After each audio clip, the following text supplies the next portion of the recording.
Okay, so what you've just seen in that activity was the polynomial difference theorem.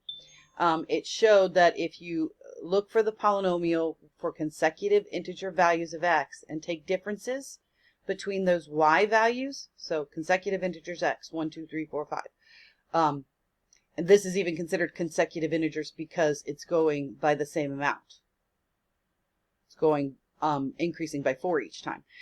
So if you figure out what the differences are, then the line of the difference, the number of differences you have to take, the fourth differences here, tell you what the degree of the polynomial is. So if the first differences are equal, then it will give us linear. If the second differences were equal, it would be quadratic, third would be cubic, and the fourth would be quartic. So that's your polynomial difference theorem. So we're going to use that in the example that we have up here. We're going to look at the data from the beginning of the lesson, that one that looked like it could be quadratic or exponential, we didn't know, and we're going to use this method of finite differences to figure out the degree of the polynomial. Notice this time we're not actually given the degree of the polynomial, we're just given a set of data. So let's start by finding that first row of differences. So if we do 8 minus 0, we're going to get 8. And 33 minus 8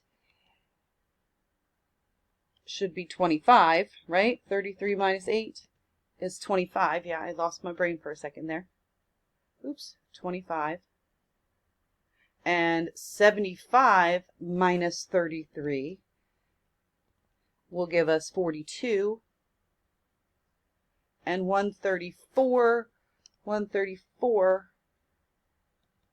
minus 75 is going to give us 59. So we know right now that it is not linear because our first set of differences are not consecutive, or I'm sorry, are not constant. So let's look at the second line of differences. So let's do 25 minus 8. 25 minus 8 gives us 17. Okay, and let's do 42 minus 25. And that gets us 17. And 59 minus 42 also gets us 17.